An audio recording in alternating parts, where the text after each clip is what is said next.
मैं अतीत हूं।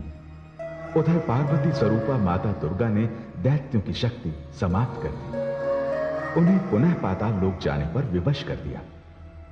देवताओं को देवलोक वापस मिल गया, संघर्ष समाप्त हो गए। अब सारे ब्रह्मांड में शांति थी, किंतु विष्णु लोक का वातावरण केवल अशांति नहीं, संघर्षपूर्ण था। आदि शक्ति की बनाई हुई दोनों शक्तियों लक्ष्मी और सरस्वती में श्रेष्ठता को लेकर अदृश्य संघर्ष आरंभ हुआ। सरस्वती ज्ञान की देवी है और लक्ष्मी ऐश्वर्य तथा वैभव की, दोनों एक दूसरे की प्रतियोगी। और एक दिन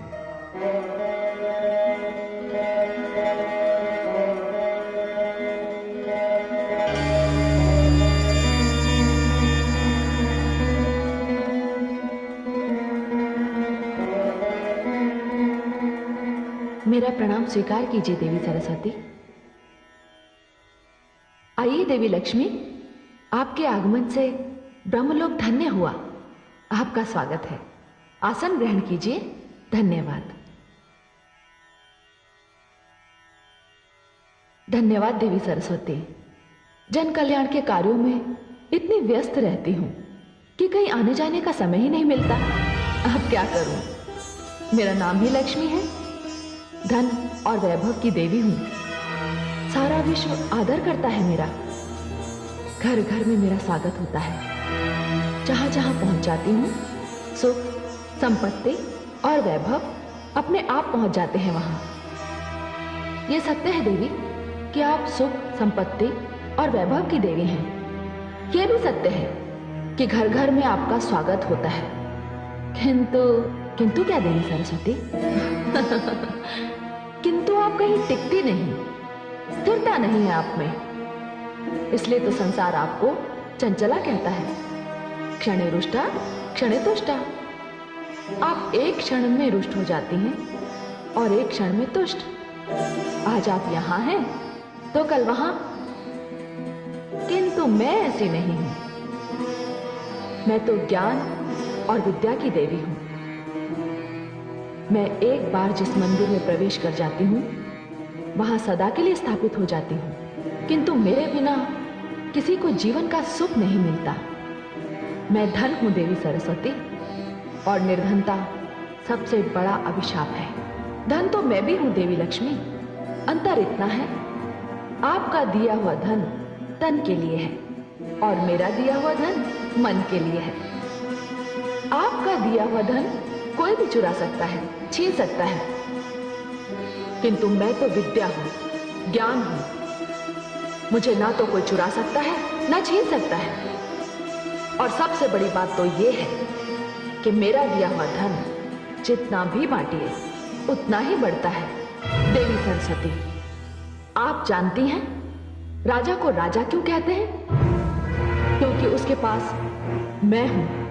आप भूल रही हैं देवी लक्ष्मी, राजमुकुट का तब तक कोई अर्थ नहीं जब तक उसके पीछे राज तिलक का आधार ना हो, बल ना हो, संस्कार ना हो।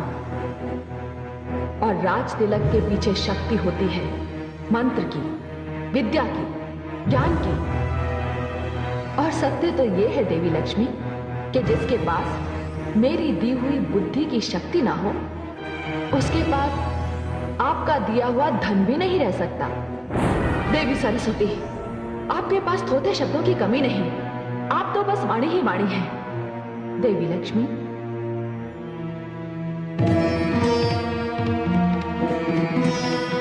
शब्द जब मंत्र बन जाता है तो उसमें दिव्यता आ जाती है। वाणी का जब विद्या से मेल होता है तब वो कंठ की शोभा बन जाती है और संसार उसे सुनने के लिए व्याकुल हो उठता है। वाणी अमृत है, वो सुगंध है जो होठों पर आकर वातावरण को धन्य कर देती है। देवी सरस्वती, सत्य तो ये है कि मेरे आने से उदास वातावरण आनंदमय हो जाता है।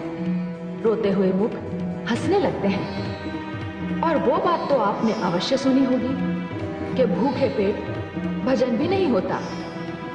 देवी सरस्वती, आप कुछ भी कह लीजिए, मैं श्रेष्ठ हूं।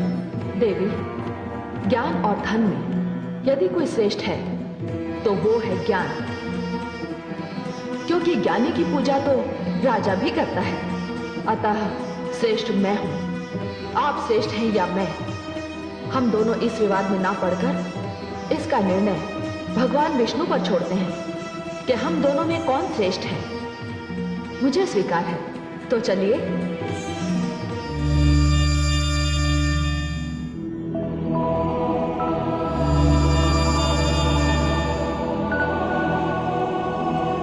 प्रणाम देवी सरस्वती।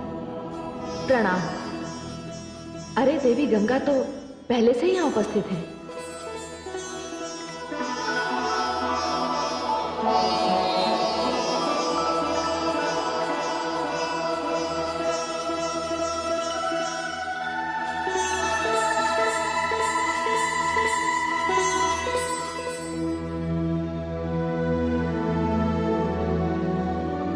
हे देवी लक्ष्मी, आप मुझे स्वयं यहां लेकर आई हैं।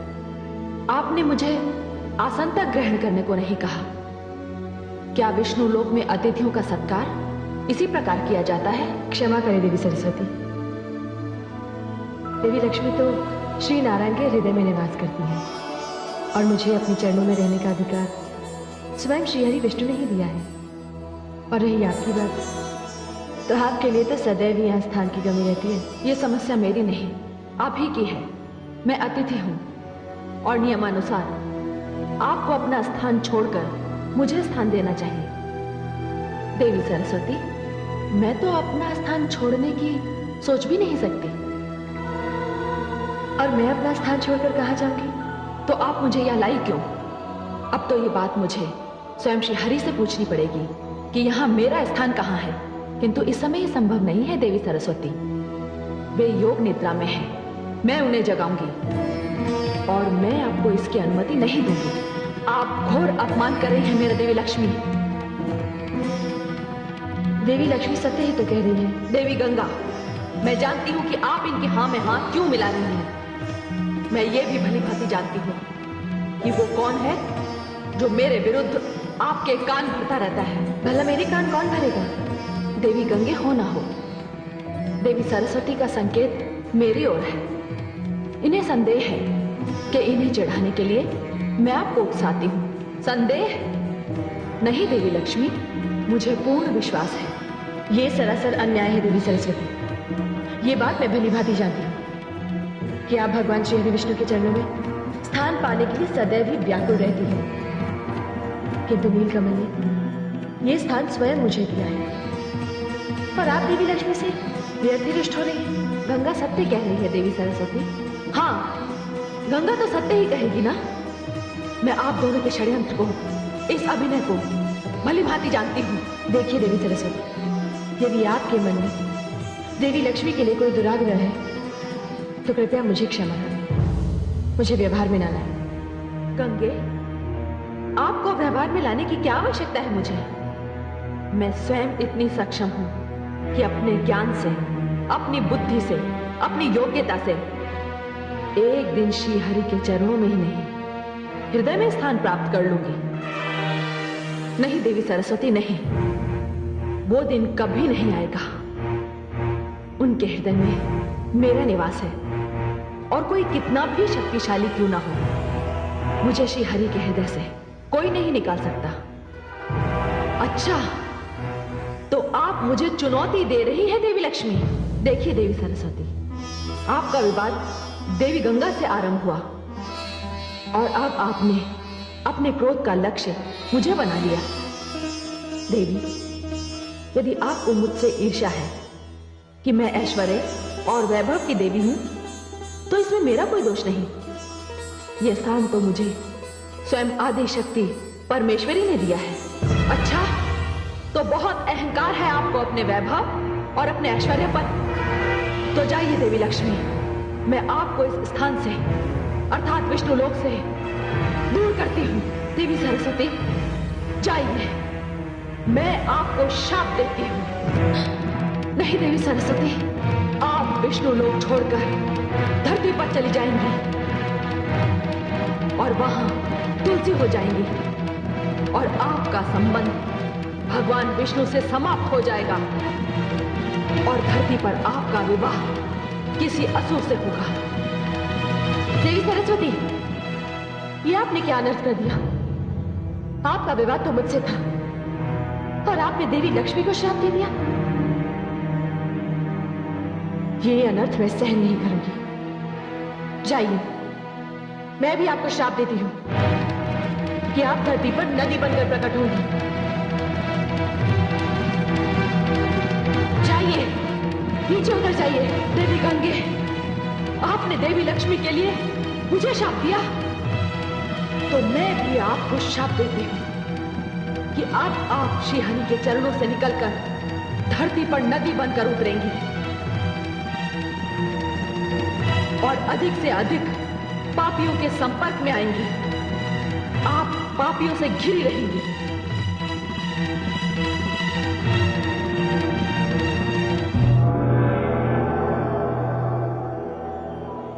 हे आदिशक्ति परमेश्वरी, ये क्या हो रहा है? आपकी रची हुई ये दो शक्तियां, देवी लक्ष्मी तथा देवी सरस्वती, आपस में लड़ रही हैं। क्यों? इसमें विचित्र क्या है? धन और बुद्धि में तो सदैव संघर्ष रहा है और सदैव रहेगा। यही तो होता आ रहा है। ऐश्वर्य कहता है उसके बिना सब व्यर्थ है। ज्ञान कहता है उसके बिना सब व्यर्थ है। श्रेष्ठता का ये युद्ध ना कभी रुका है और ना कभी रुकेगा। किंतु हे आदिशक्ति परमेश्वरी, इसका परिणाम क्या होगा?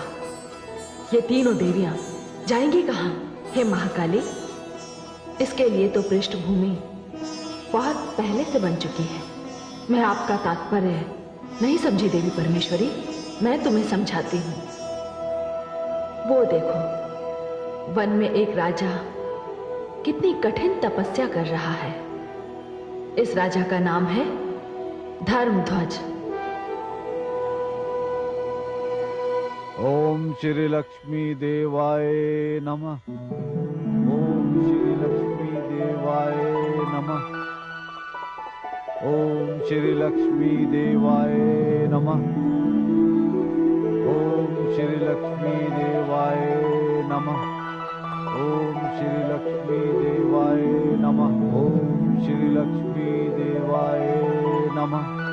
ओम श्री लक्ष्मी देवाय नमः। ओम श्री लक्ष्मी देवाय नमः। ओम श्री लक्ष्मी देवाय नमः। ओम श्री लक्ष्मी देवाय नमः। ओम श्री लक्ष्मी देवाय नमः। ओम श्री लक्ष्मी देवाय नमः। हे देवी परमेश्वरी, ये तो देवी लक्ष्मी की तपस्या कर रहा है। ये धर्मध्वज क्या चाहता है? हे देवी, इसकी कोई संतान नहीं है और वो देवी लक्ष्मी को संतान रूप में प्राप्त करना चाहता है। सच पूछो तो मेरी भी यही इच्छा थी कि ये देवियां स्वर्गलोक से पृथ्वी पर जाएं और पृथ्वी निवासियों के काम आए। हे देवी परमेश्वरी, ये कैसे होगा? देवी लक्ष्मी पृथ्वी पर तुलसी बनकर जन्म लेगी। देवी सरस्वती एक कल्याणकारी जलधारा के रूप में प्रकट होंगी और देवी गंगा को भागीरथ नाम का एक महान तपस्वी राजा धरती पर उतार कर ले जाएगा। हे देवी परमेश्वरी, यह सब आपकी इच्छा से हो रहा है। आपकी लीला अपरंपार है। मैं भी देखती हूं पृथ्वी पर उतर कर ये देवियां क्या करती हैं। किंतु इस समय तो देवी लक्ष्मी अपने शाप को लेकर बड़ी चिंतित हैं।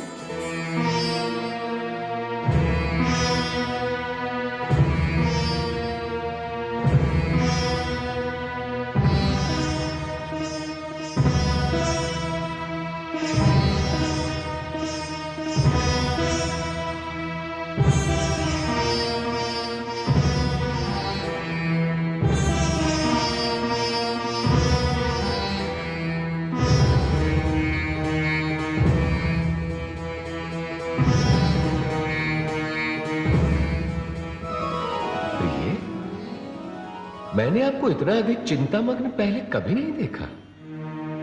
हे कमल लोचन, आप तो यूं ही योग निद्रा में थे। आपको तो ज्ञात भी नहीं होगा कि यहां देवी सरस्वती ने पधार कर क्या अनर्थ कर दिया। नहीं नहीं, मुझे तो कुछ भी ज्ञात नहीं, परंतु अनर्थ क्या हुआ? हे कमल लोचन, कहां मैं और कहां वो, और वो मुझे शाप देकर चली गई। श्राप? आपको श्राप? क्या श्राप दिया उन्होंने आपको? मानव योनि में जन्म लेने का। प्रिय, ये तो कोई श्राप ना हुआ, ये तो विधि ने पहले से ही रच रखा है।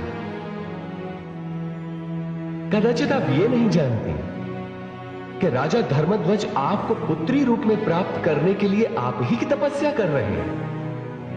यदि आप उनका कष्ट देखेंगी तो आपका हृदय पिघल जाएगा और आपको उन्हें वर देना ही पड़ेगा।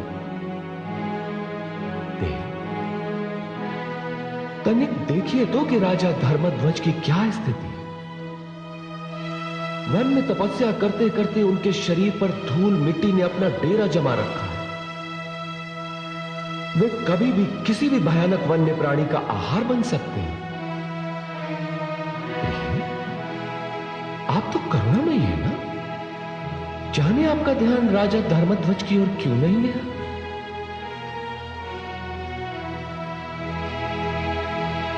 ओम श्री लक्ष्मी देवाय नमः। ओम श्री लक्ष्मी देवाय नमः। ओम श्री लक्ष्मी देवाय नमः। ओम श्री लक्ष्मी देवाय नमः। ओम श्री लक्ष्मी देवाय नमः। ओम श्री लक्ष्मी देवाय नमः। ओहो, हे कमल लोचन, महाराज धर्मध्वज तो सचमुच बड़े कष्ट में हैं। उनकी ये दशा देखी नहीं जा रही है मुझसे। मैं तो इसी समय जाकर उन्हें वरदान दे दूं, किंतु मैं आपके इस किंतु को भली भांति समझता हूं देवी। आप इस संकोच में हैं कि पृथ्वी पर जाकर आप में सारे गुण मानव वाले आ जाएंगे। हाँ कमल लोचन, और मैं आपसे दूर हो जाऊंगी और सारी दैवी शक्तियां भी मुझसे छिन जाएंगी। ये बात तो है, किंतु मानव में एक विशेष गुण तो है कि वो अपनी तपस्या के द्वारा कुछ भी प्राप्त कर सकता है। ठीक उसी प्रकार जिस प्रकार राजा धर्मध्वज को आप पुत्री के रूप में उसकी तपस्या के द्वारा प्राप्त होंगी। हाँ, ये सत्य है, किंतु हे कमल लोचन, आपको मुझे सहयोग देना होगा। संसार में मैं आपके बिना कैसे रह पाऊंगी? हे प्रिय, आपसे दूर तो मैं भी नहीं रह सकता। मैं आऊंगा, आपके लिए अवश्य आऊंगा, क्योंकि आपको इस श्राप से मुक्त करने के लिए तो मुझे आना ही होगा। नहीं तो मेरा यह वैकुंठ अपनी शक्ति के बिना सूना सूना लगेगा। फिर आज्ञा दीजिए कमल लोचन, मैं प्रस्थान करती हूं।